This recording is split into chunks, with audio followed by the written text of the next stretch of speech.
Have you ever been digging around your beer fridge and discovered a can or bottle of something you had not remembered was there? Well, that's what this special segment is all about. There are so many great beers out there, and with only a couple of times each month to share them with you, it was time to add a new segment to address this. Welcome to Beer Fridge Bonus.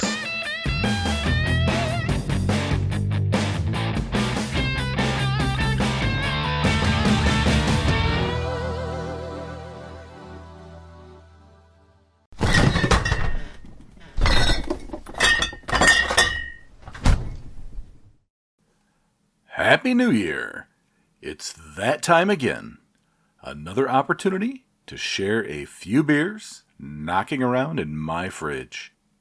Since today marks the 91st birthday of Elvis, I'm going to review part of a beer series that Loaded Dice Brewing, formerly of Troy, Michigan, used to release on a yearly basis in commemoration of the event.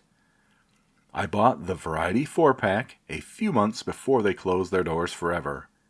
Sadly, these are the last 3 beers I have left from the brewery.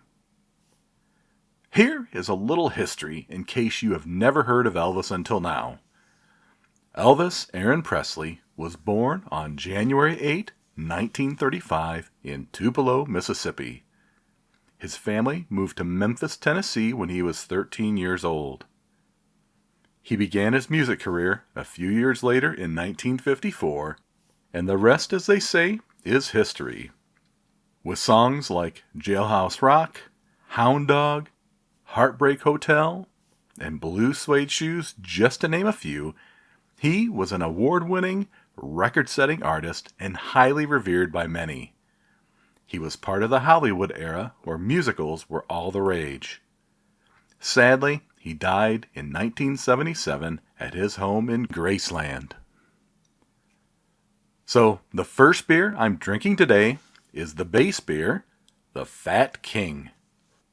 From the brewer. The Fat King is another name for Elvis Presley in his days of playing at the Stardust in Las Vegas. This variant is the base for the series of Fat King beers that we will be releasing. It is a classic Weizenbock that's on the lighter scale for the style and is peanut forward. Without further delay,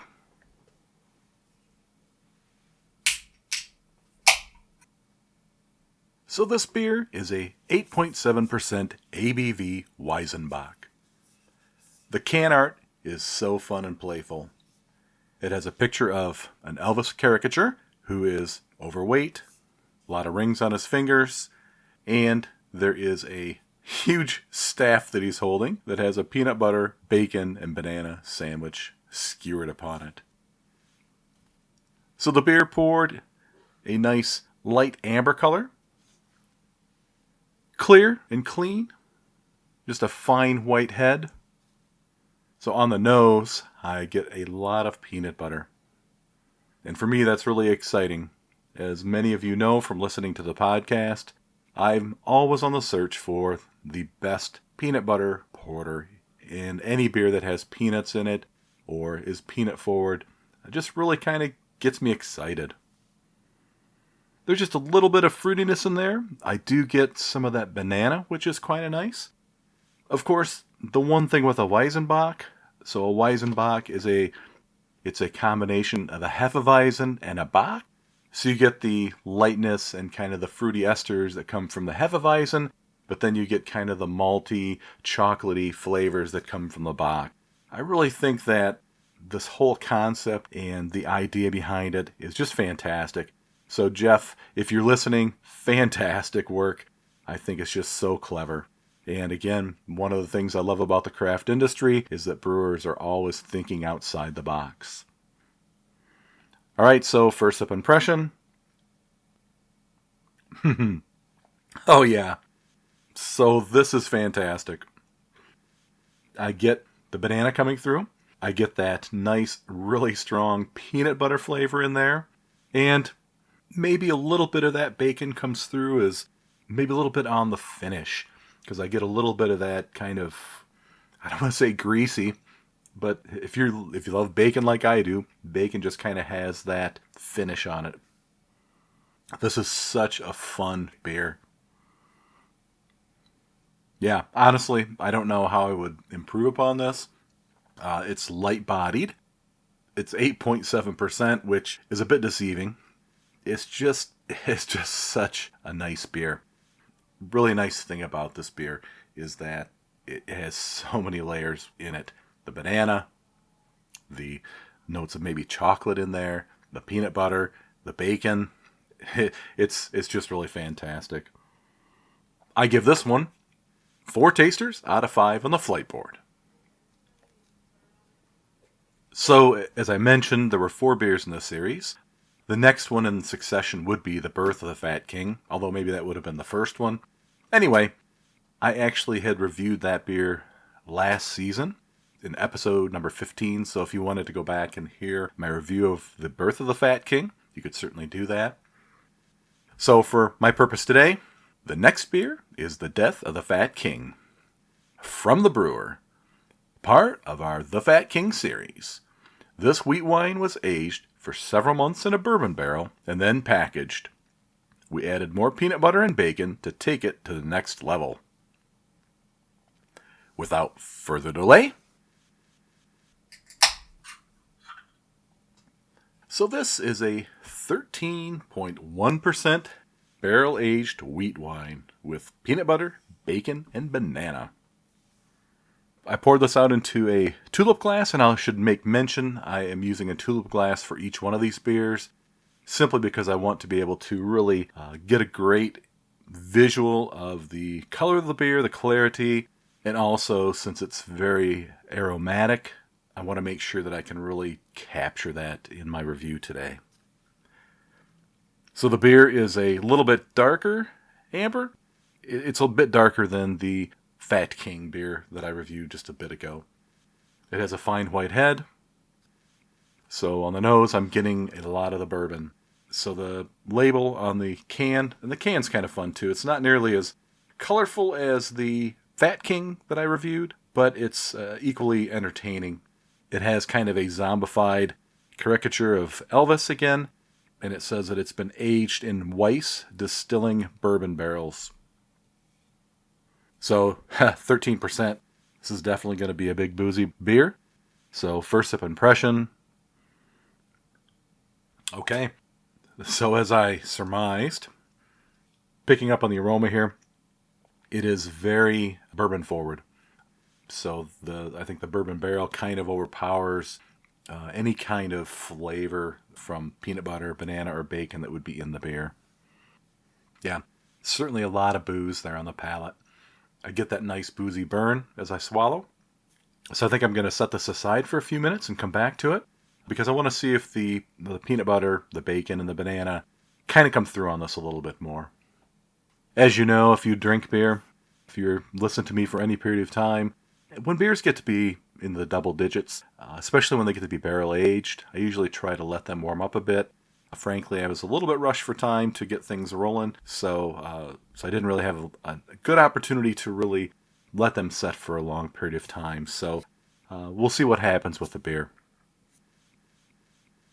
So I've returned to the wheat wine, and I really don't feel like it has changed a whole lot in the time that I've let it sit and warm up slightly. It's still very bourbon forward. It's still very boozy. I just feel like the flavors and the aroma just really get kind of lost in that barrel. Not knocking it, it's just not my favorite out of the 3 beers that I've had today. So I'm going to give Death of the Fat King a high 3.5 tasters out of 5 on the flight board. Alright, so the final beer is called the Resurrection of the Fat King. From the brewer, part of our The Fat King series. This pastry stout was aged for several months in a bourbon barrel and then packaged. We added more peanut butter and bacon to take it to the next level. I'm seeing a trend here. Without further delay, so this is a 14-ish% ABV Imperial Pastry Stout. I say 14-ish because unfortunately the can didn't indicate what the ABV was, and I looked online on Untapped, and there are several different variants of this, and I'm really not sure which variant I have. So I poured this out again into another tulip glass, and this beer poured quite a deep dark color. Fine caramel colored head. So on the nose, I'm getting that nice peanut butter. I'm getting the banana. And it even gives me kind of a vanilla sweetness, so I know this is going to be a pretty sweet beer. So first sip impression. Okay, that is nice and smooth. So this is a little bit more subtle on the bourbon barrel aging. So I looked at the label. It says it's aged in rye barrels.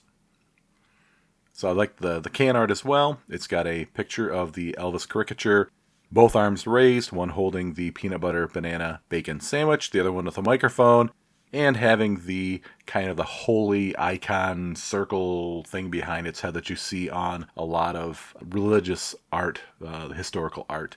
And in the middle of it, it looks like a slice of bread. It's very fun. So that rye really does come through on the palate. I do get the peanut butter in there. I get a little bit of that banana flavor as well. Once again, I don't get much of the bacon, but, really, how do you quantify bacon when you put it into something like this? This is great. I mean, as this has started to warm up just a little bit, it really is starting to come alive, for me anyway. So I give The Resurrection of the Fat King 4.5 tasters out of 5 on the flight board. Cheers, loaded dice, and thank you very much.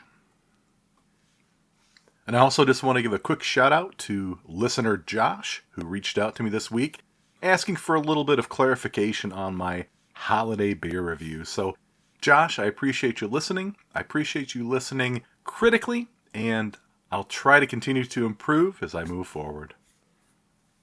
Just so you know, if you have a beer, cider, or mead that you'd like me to review here on Beer Fridge Bonus, let me know what it is by sending me a message through Instagram at 5beerplan2022 or emailing me at 5beerplan@frontier.com. If I can get my hands on it, I'll review it and give you props for suggesting it. If I can't get it and you can, perhaps you'd be willing to send a can or a bottle my way. I'm also looking for breweries who are interested in having an honest, unbiased review of their products. So if that's you, reach out today.